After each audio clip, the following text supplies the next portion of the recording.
Now, we're into our 48th episode of STEMMA. We're very delighted to have Dr. Michelle Perro as our guest expert in this week's episode. Michelle is a medical doctor. She's a veteran paediatrician with over 35 years of experience in acute and integrative medicine. More than 10 years ago, Michelle transformed her clinical practice to include pesticide and health advocacy. She has both directed and worked as attending physician from New York's Metropolitan Hospital to UCSF, Benioff Children's Hospital, Oakland. She's managed her own business, Down-to-Earth Pediatrics. She is currently lecturing and consulting, as well as working with Gordon Medical Associates, an integrative health centre in Northern California. So welcome to our show, Michelle. It's lovely to have you with us. John, my pleasure, and glad to be here. Thank you. So please tell us, what is making our children sick? Well, you think after 4 decades of doing this, I would probably finally get it right, correct? I've been looking at this issue intensely for the past 15 years because I saw this tremendous decline in our children's health. And it was a global decline, not just one health issue, but many issues affecting respiratory system, gut, neurocognitive, their neurologic systems, behavior, sleep, their psychology, etc. And I got involved with a group of gals that were working with pesticides here where I live in Northern California. And through my relationship with this tenacious, sassy group of women, and they're my mentors and my heroes, I was asked about GMOs. And frankly, this was in 2006, and I really didn't have an idea about GMOs and their associated pesticides. I was a total newbie. I knew nothing.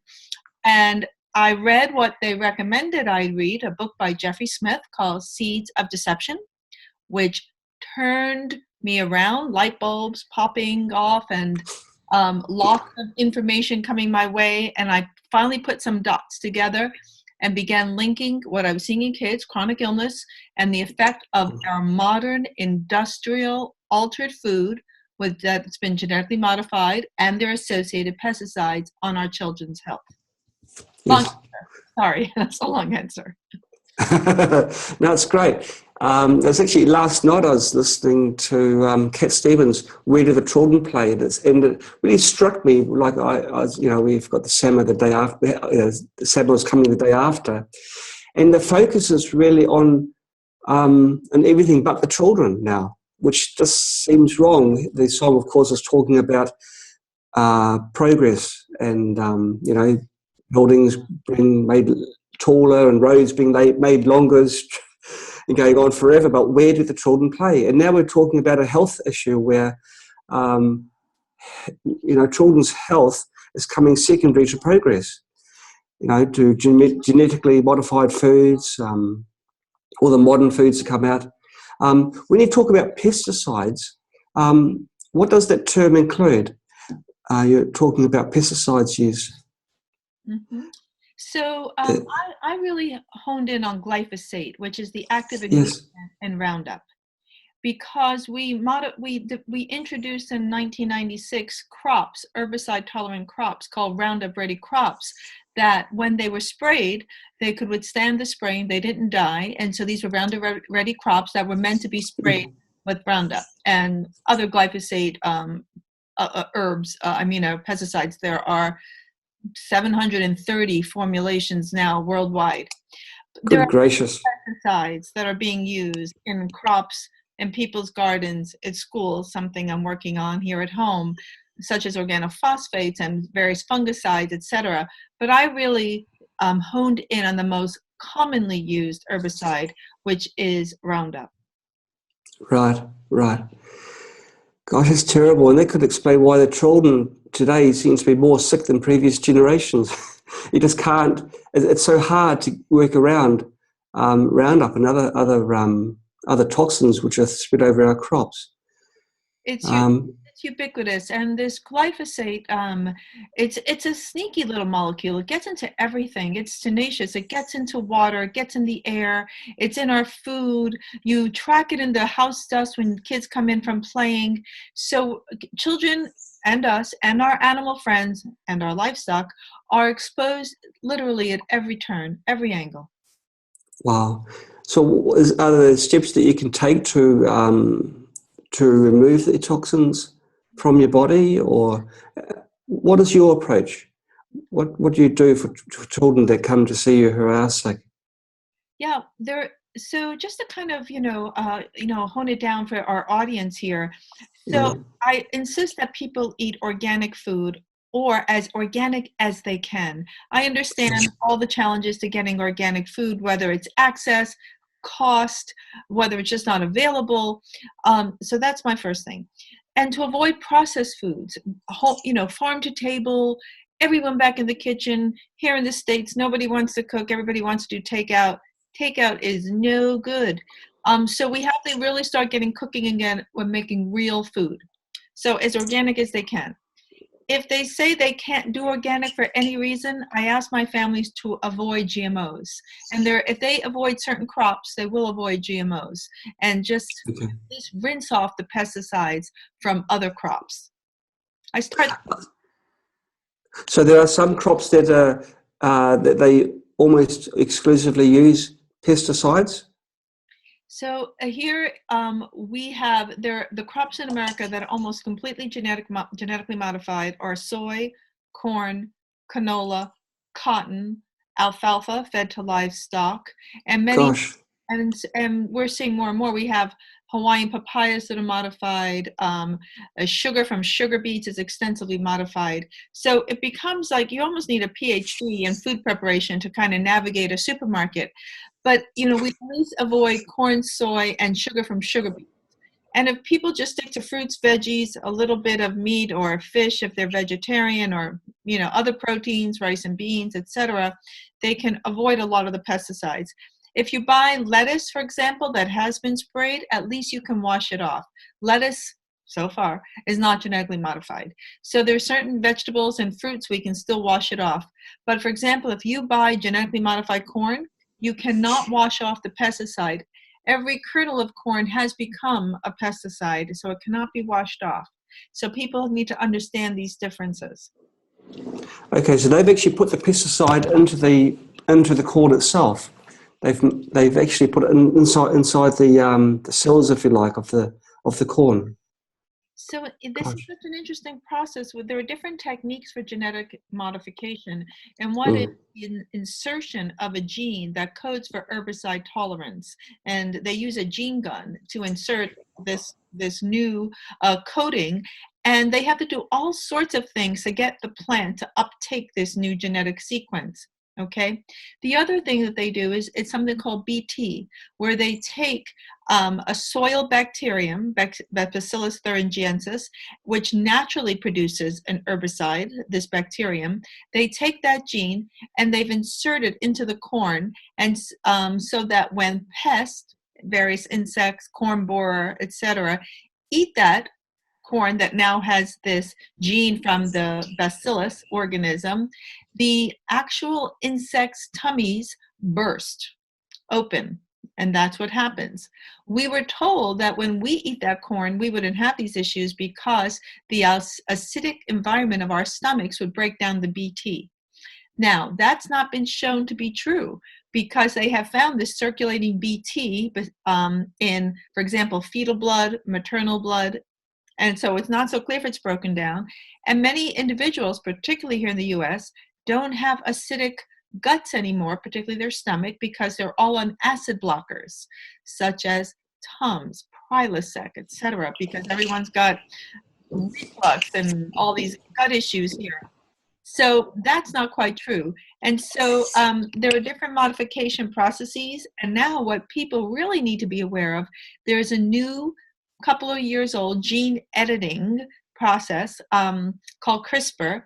And the organizations, the businesses that are trying to promote this new technology of gene editing are trying very hard not to get it labeled as a genetic modification, which it is, and so that it bypasses any regulation, and you edit out a gene, an undesirable gene, browning of apples, for example. But once you edit out that gene, you can't put it back. It's permanently removed. And what's not been studied is you've now changed the sequencing of that organism, the genetic sequencing, and untoward effects down the road have not been, such as the production of proteins which shouldn't be produced, rogue proteins, which our bodies can't recognize and can make a reaction to, such as an allergy. So this, and it's not, these health issues are not being addressed, John. We're all part of a large experiment then. We're part, isn't that awful?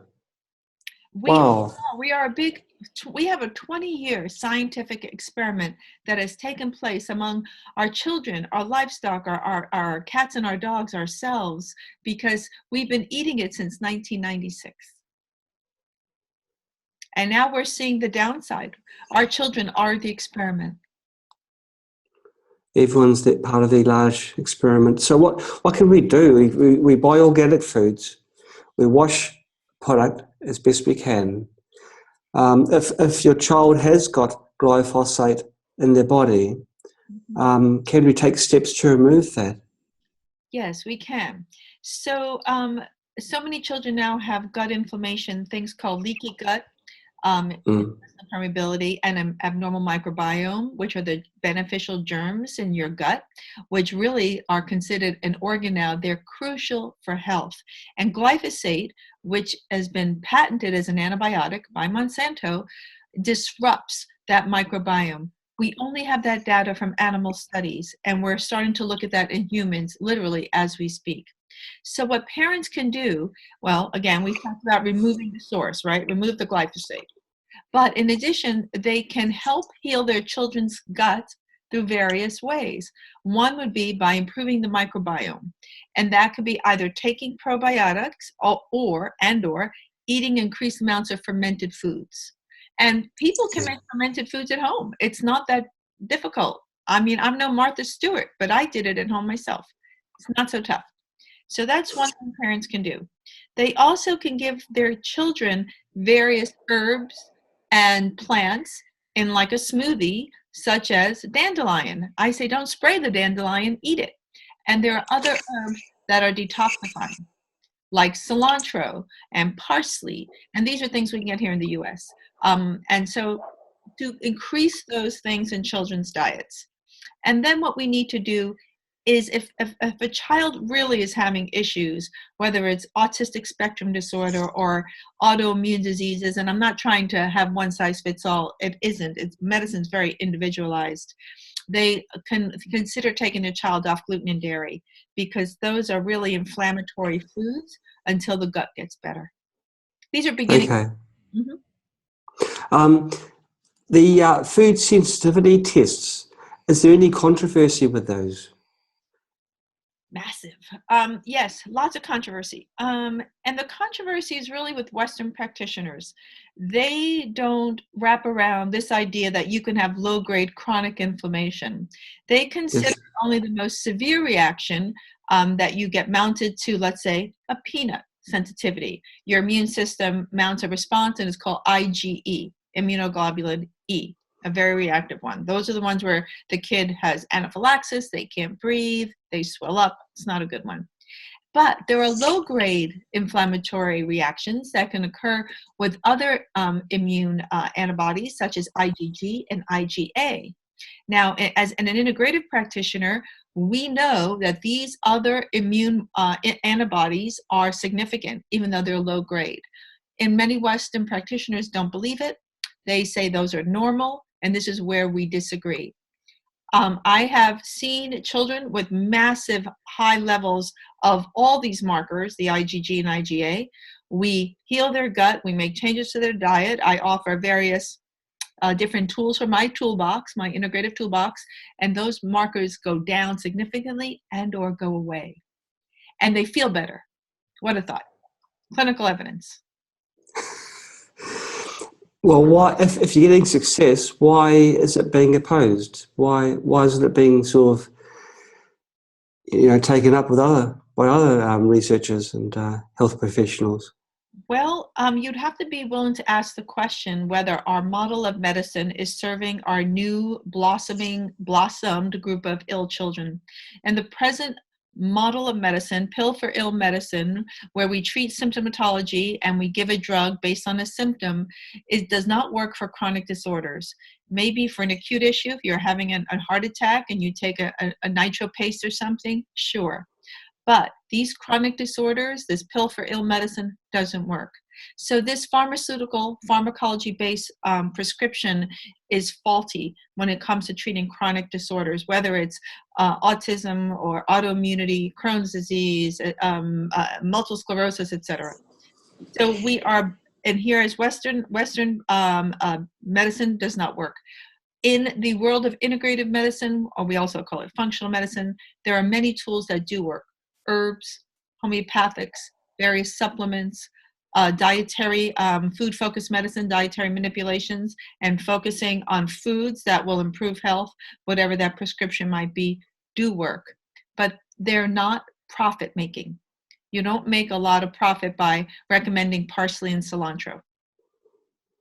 Now, you've been driven in your research to write a book. Can you tell us a bit about your book, please, and what sort of things you've included in the book? The book is entitled What's Making Our Children Sick?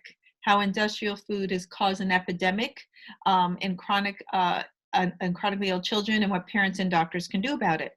And I co-wrote it with a wonderful, brilliant, my neighbor, if you can believe that, Dr. Vincent Adams. And she's a medical anthropologist at UCSF. And Vincent and I, we lived next door to each other, taking a hike. I learned what she was doing. She learned what I was doing. And we thought, oh my gosh, serendipity with the marriage of a clinical viewpoint, my myopic viewpoint just on children, and her broader palette, her big public view. So we went and we interviewed about 20 of my patients, and we wrote about 10 of them in the book. So when we first began working on this project together, Vincent was skeptical. And she says this herself. She didn't believe any of these things I was telling her.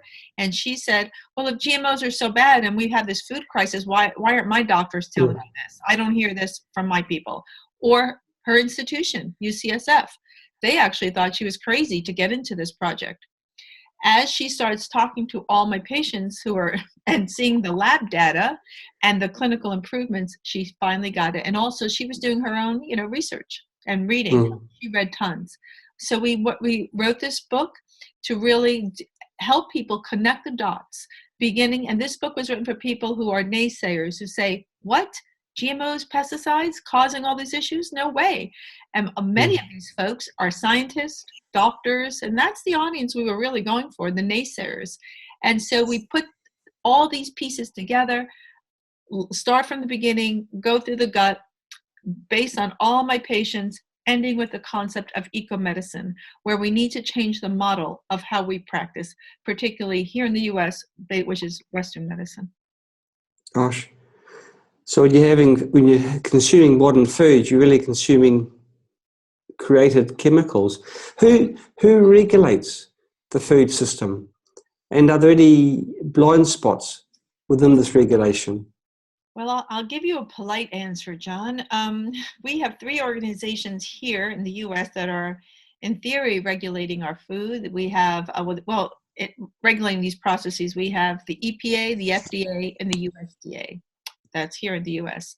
But unfortunately, industry has been allowed to conduct their own studies, and they basically got a seal of approval without any of the government agencies doing the work looking at the safety of these products.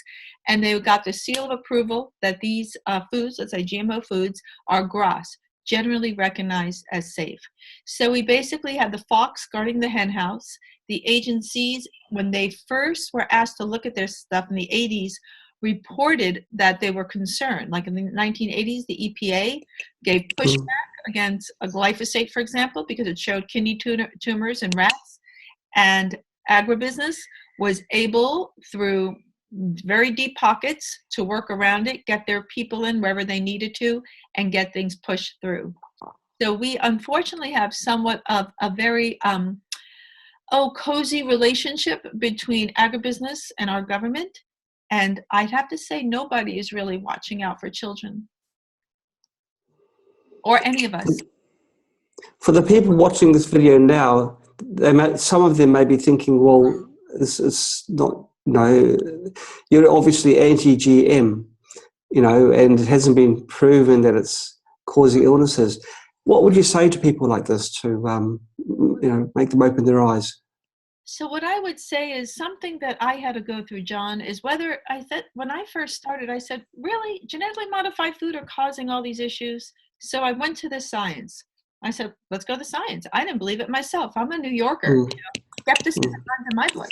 So I looked at the studies, and the first study I looked at was the work of Dr. Arpad Pusti, and he was a researcher in the UK at the Rowan Institute. And he was the first scientist to look at genetically modified food, and he thought they would be fine. And he did a beautiful study of rats eating genetically modified potatoes and not. And I'll get to the quick here for the sake of time, is that the rats who ate the genetically modified potatoes had significant changes in their guts, immune systems, and organs. He was shocked by the findings. So when he announced his findings, for a few days, I believe 2, he was a hero in the UK, worldwide. But then some people here in the US called Bill, and Bill called Tony, and Tony called the Rowan Institute, and Dr. Pusi was fired, and he was thrown out of his institution. Went on to have a heart attack, I believe, and later told his story with another scientist called Scientist Under Attack. So if you fast forward from Arpad's work to Michael Antonio's work, essentially 20 years later, and Michael Antonio is a brilliant researcher and a friend and a colleague at King's College in London, head of gene expression and gene therapy. And he did a study looking at this, specifically the GM process on rats. And he found significant differences in the genetically modified livers of a chow fed to rats and their livers and those not. And he found evidence of oxidative stress and increased substances called polyamines and reduced glutathione and all this kind of stuff. And so I began to understand through work of theirs, Dr. Seralini, Dr. Judy Carmen, Howard Vlieger, that GM food and non-GM food are not equivalent. And the GM food had significant effects on animals, research animals. There are no human studies on the effect of GM food on humans. If a food is genetically modified, as it passes through the gut would break it down with the acids in the gut. So why would it matter if some of the DNA has been altered, if it's all broken down? So it likely is not getting all broken down. That this new sequencing, if when we're eating it, and we do eat the genetically modified food with associated pesticide. You don't need a GM by itself, and so it has a significant amount of glyphosate on it. So what I suspect is happening is that the glyphosate is causing a disruption in the microbiome layer of the intestinal lining, causing erosion of the mucus layer and the protection, and causing dysbiosis at the intestinal lining, and it's causing and creating something called leaky gut. So this GM process, these genetically modified foods, which are different proteins, are crossing this leaky gut, getting into our bloodstream, and our immune system is recognizing these proteins as foreign invaders. And so it's mounting an immune response. After the introduction of genetically modified food in London, in England actually, the rate of soy allergies skyrocketed, because we are now getting these new foods, these new sequences in our body, and we're not recognizing them as we should. We have not evolved with these new proteins. And so in addition, so we know the genetic modified process is causing these different effects. It's also causing oxidative stress. And oxidative stress is interesting. It's almost like a rusting process that's happening in our bodies. And oxidative stress is a precursor to cancer down the road. Now, cancer takes a long time to develop, can take decades, but we do know right, is that it can be happening from the GM process, from causing this oxidative stress. And we also know that glyphosate was labeled a class 2A probable carcinogen by the World Health Organization in March of 2015. It was labeled a carcinogen in laboratory animals, but because we didn't have human studies, it was a class 2A or probable carcinogen. So now we have these two compounds together, and as some researchers have shown, that the GM process with glyphosate and with the inert substances that you find, for example, in Roundup, are indeed the most toxic. And that was shown by the work of Dr. Seralini in France. So we have data, we have rat data. When I look at children, I was seeing the same effects as reported by these researchers in children, both clinically, by their history, their physical exams, and laboratory data. And then when you made the changes, they not only got better, their laboratory data improved as well. Gosh, is perhaps because the illnesses that genetically modified foods create are so slow to develop that there's not a direct link to these, to the plague of the food and altering of the genetic sequences. Maybe that's how it got sneaked in, because I mean, if it takes decades for the cancer to develop as a result of. That's how it happened, John, that it takes a long time to develop, but also no one's looking to see if it's the effect of the GM process. How do we do that evaluative process? And if Western docs aren't even putting these pieces together, they're not going to be looking for this. Also, let's say you eat the GM food, the genetically modified soy, and then 3 days later you have tummy bloating, constipation, reflux of your food coming up. Many people are not recognizing what they ate 3 days ago with their present symptoms. Very hard to correlate. And if you're not thinking this way, and if you're not trained to think this way, it goes undiagnosed, and the dots aren't connected. Gosh. And the thing is with the genetically modified food, once it's out there, it's out there. And so you can't put the lid back onto the genie. It's out. John, you are so sharp. You've done your homework. Dr. Ignacio Chapella from UC Berkeley here in California, he actually looked at, he found genetically modified corn in Mexico 1,000 miles away, even though this stuff wasn't supposed to travel 1,000 miles, but he found it 1,000 miles away in his research, GM corn from the US. So you're absolutely right. That you cannot contain cornfields. There are birds, insects. This stuff, once out there, it's impossible to contain, very difficult. And so this is the situation we find ourselves in. Right. And I believe they've even made the seeds so they can't, or some of the seeds so they can't self-propagate. So they've got a guaranteed income. You've got to buy the seed from them year on year, not use the seeds germinated from their own crops. It's devious, and we sound like such conspiracists, but yes, the farmer needs to repurchase the seeds every year, and with the chemicals that go with the seeds. Because the seeds, even according to a retired USDA biologist, are slow to germinate, and you have to apply a whole bunch of stuff on them because they're not healthy. And this plant biologist from the USDA, who's worked there for like 35 years, his name is Dr. Robert Kremer, he said these seeds are not healthy, and you have to apply all sorts of stuff on that to get them to germinate. Well, we've got a smoking gun. We've got so many people sick. It's almost like a crime, isn't it? How it can be allowed to continue without at least further studies, or the fact that it was rushed. I'm just wondering whether in the future there is going to be, that we are going to pass the 100 monkey mark, and people are going to realize there is a problem. There's going to be studies, and there's going to be results, and the results aren't going to be pretty, and heads will roll. But I mean, the product, it's out there. It's and part of this massive experiment, and all our children, all of ourselves, we're all suffering as a result of this experiment. It's absolutely true. And as a clinician, when I'm faced with a sick child here in front of me, so what do I tell that mom and dad? And here's the mom up all night with the sick kid.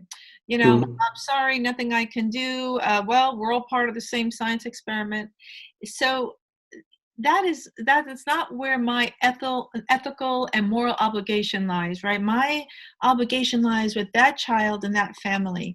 And there are things Okay. I know how to do. And what I know how to do is change our food source. And that's why I tell parents, you've got to change your food and do the best you can, grow your own. You can do, there's so many things we can do. But without that, there I could give the best treatments, the best therapies, the best herbs, but if the food's not changed, the child, even if they have a temporary improvement, will relapse. And that's what I found. Okay. If the child's been on organic food for a while, is it basically a complete recovery, or do they still have some sensitivities in their body? They can still have some, it's very individual. I have found the more the child has been subject to multiple courses of antibiotics, other illnesses, exposures, etc., it can often be harder to turn a kid around. But once a kid's better and they're doing well and you've eliminated a lot of the issues, and then they have some indiscretions, they get into some pesticides or GMOs, they can tolerate it much better because their microbiome is more robust, they're healthier, their nutrient levels are higher. If you haven't made those improvements, the child will likely relapse. So the other thing that people don't know about glyphosate is that it's a metal chelator. And what that means is that it binds nutrients. And we have found this to be true in soil, where it binds up magnesium, calcium, zinc in the soil. Our guts and our human body is very analogous to soil. And so what we suspect is happening is that glyphosate is binding up our children's nutrients, such as zinc, calcium, magnesium. When we check kids, they are low. They are low for these crucial nutrients that run. Zinc, for example, runs a couple of hundred reactions in children's brains. And without that, kids are not functioning well. I thought the soy wasn't going to get any worse, but it's taken another dive. Gosh, as well as a poison, it also takes away the good guys. So, I mean, we let them eat dirt. We need to be like healthy soil. That's how I like to explain to parents what our children's microbiome, those organisms need to look like. When you pick up healthy soil and it's black and it's lush and it smells great and it's rich, that's what our guts are supposed to be like, full of beneficial bacteria, full of nutrients, and that's what we're supposed to be doing. So this is a practice of improving our internal milieu as well as the external environment. So I tell parents, improve internally, the food, the water, etc., but also improve your external environment. Decrease the amount of toxic products you use. Take your shoes off at the door. Don't bring in that toxic dust at home. And especially personal care products. Be careful with your shampoos, toothpaste, etc., because we have no research, zero, on the effect of various chemicals and pesticides and electromagnetic frequencies and. So our kids are basically chronically toxic. It's a toxic soup. No studies on that, John. Well, 50 years from now, we'll probably find that the human population is rather Spartan as a result of all these experiments which are currently taking place. Because infertility, for example, has become prevalent, and that could well be a result of GM foods as well as other chemicals which we're surrounded with. Have you looked into this at all? Well, we have, John, because I also am involved with the website. I'm the executive director of gmoscience.org, and we are a website committed to looking at genetically modified food, pesticides, and the interface with health based on science. No voodoo, none of that stuff, hardcore science. And one of the articles we're writing that'll be out probably in 2 weeks is on infertility. So we've taken a hard look at this. And the last data I've seen is of the childbearing age in women, about 12% are having fertility issues.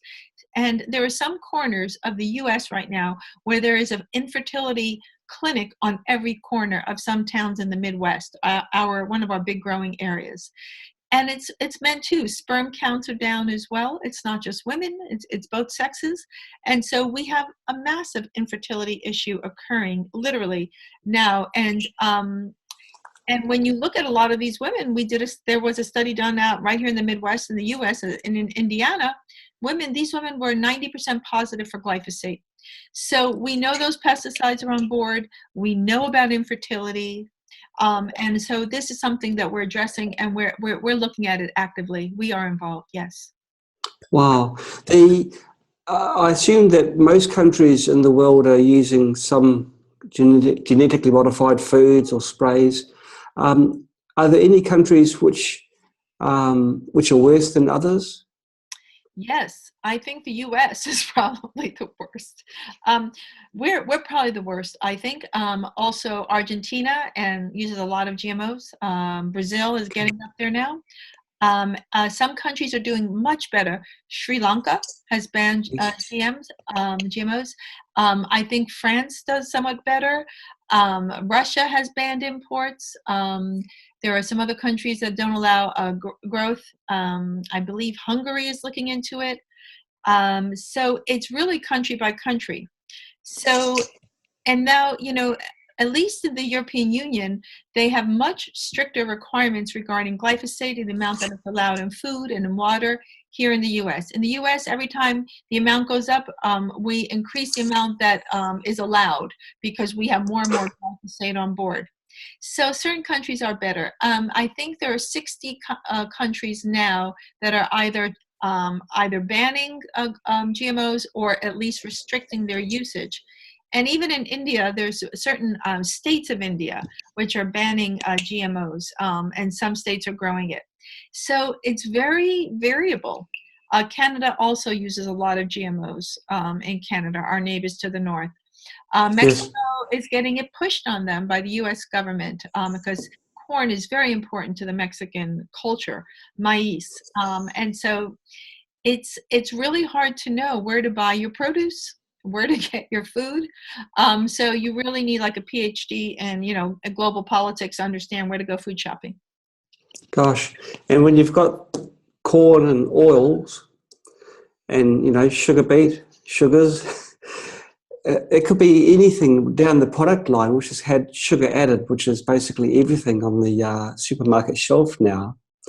You're getting a little dose of GM without even knowing it because they don't specify the source of the sugar. They give them the ingredients. It contains sugar. How is one to know whether it contains, genetically modified sugar or Well, not? what you have to do, John, is avoid sugar from sugar beets and buy sugar from sugar cane. That's how you do it. Not that we should be eating much sugar, but when it says sugar, hopefully they identify the source.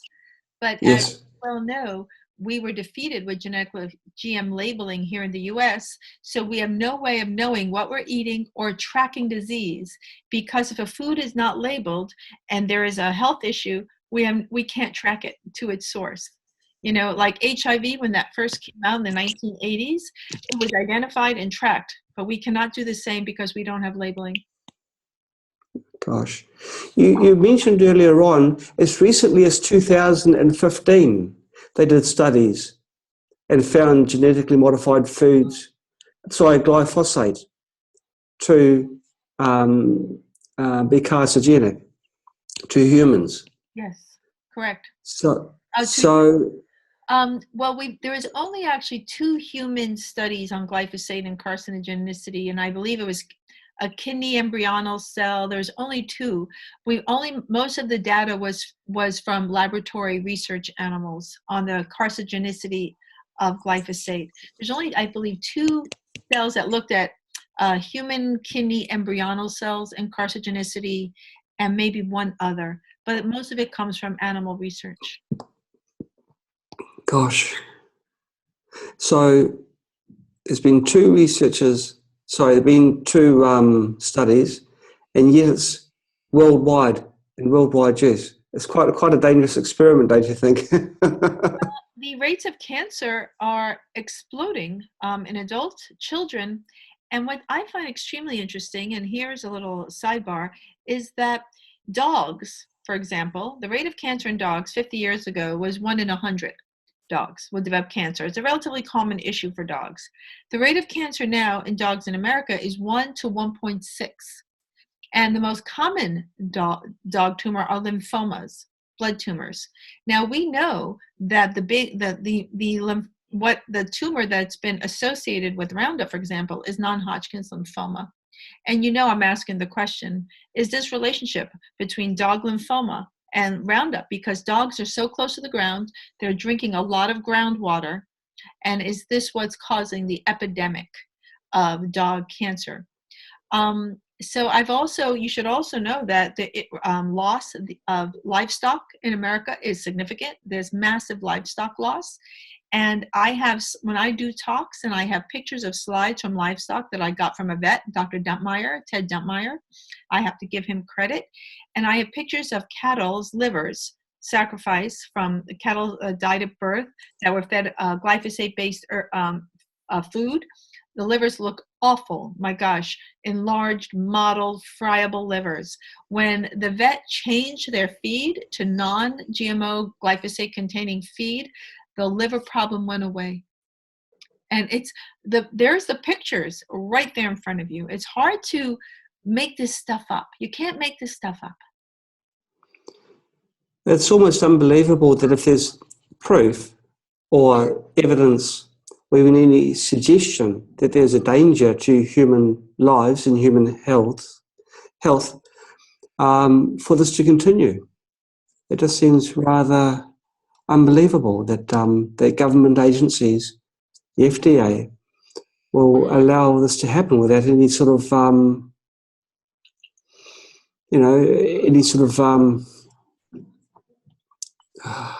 without looking into it further and just, for the sake of millions and millions of people's lives, gosh, they should have have some sort of commission where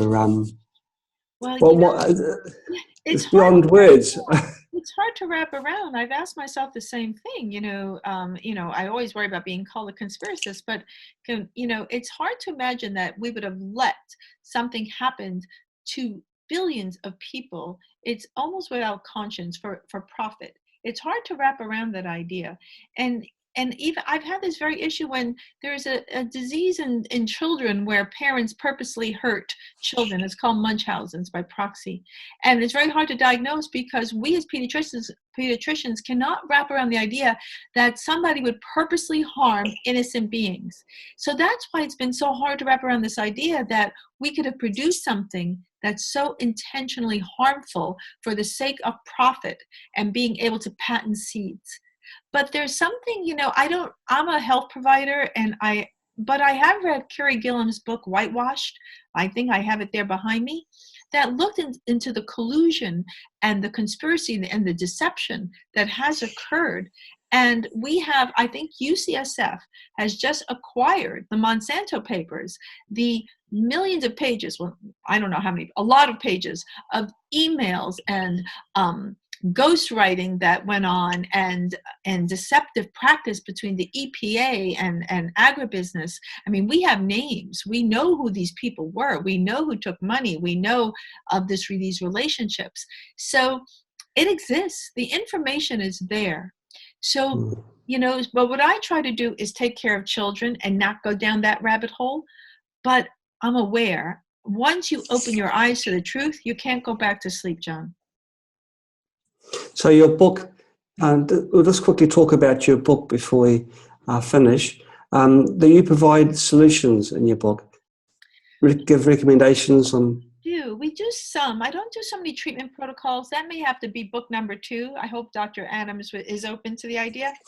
But we have resources at the end of the book, what's making our children sick. We have a bunch of resources.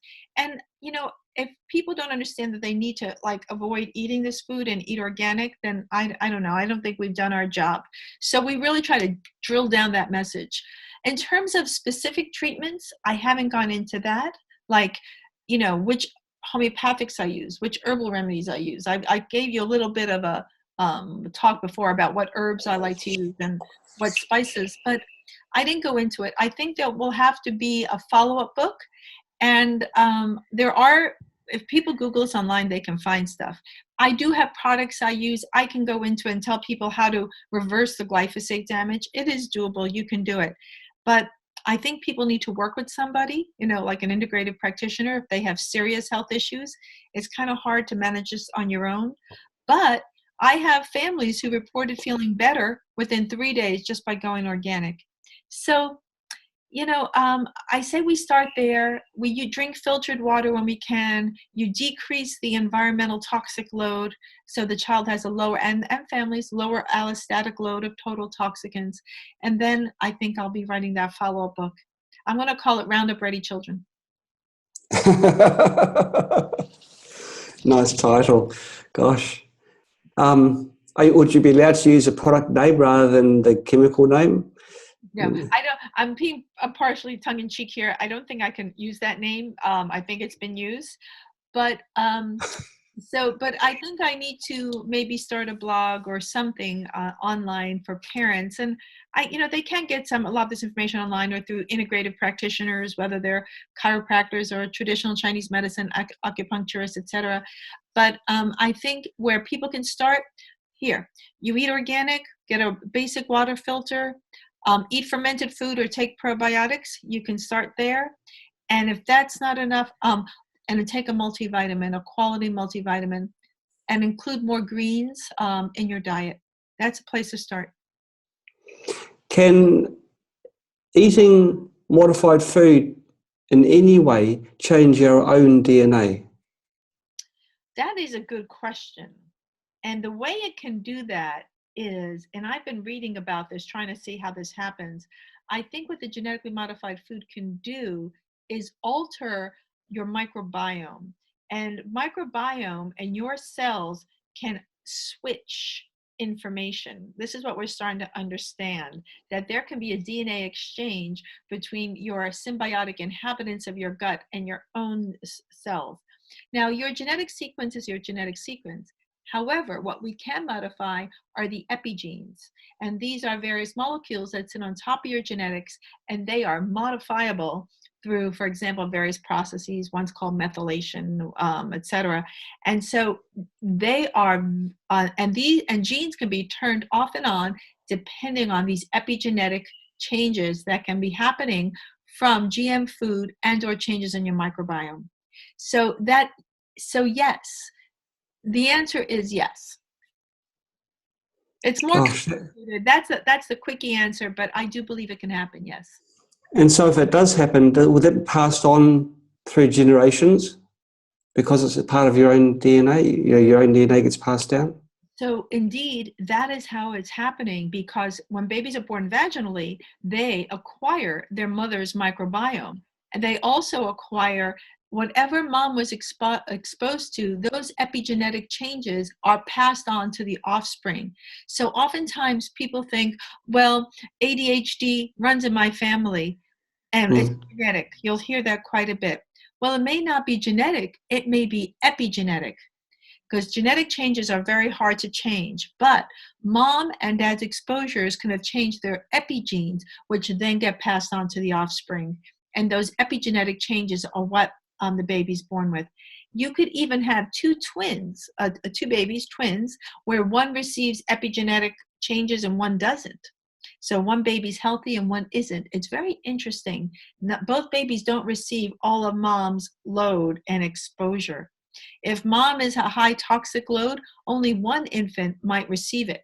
But mom does offload her toxins and toxicants to the baby. Heavy metals and other exposures, yes, she will offload those to the baby.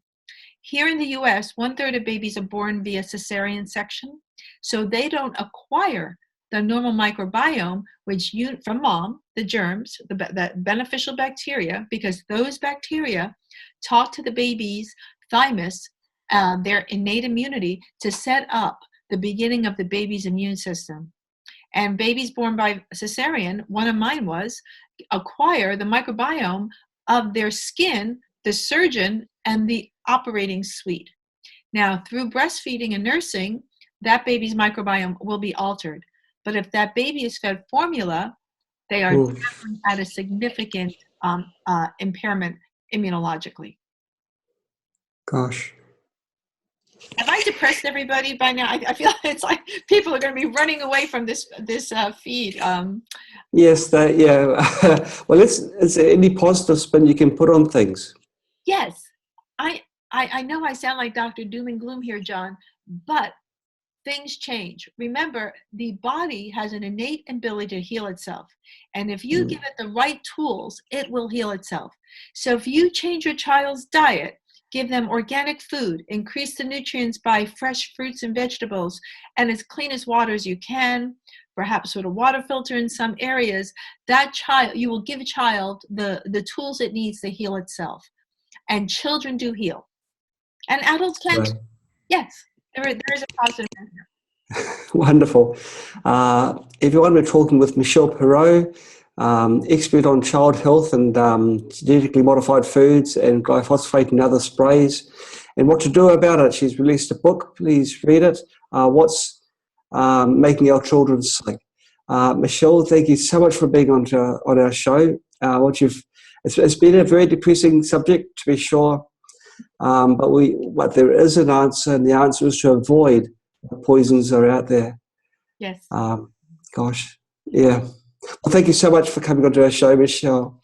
And my pleasure. Thank you for having me, and I hope we've educated our listeners a little bit to what they can do for themselves and their families.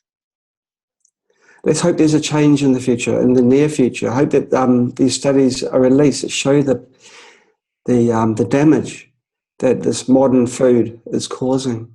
And let's hope it's not too late to change. Yeah. Thank you so much. Goodbye, everybody. Thank you.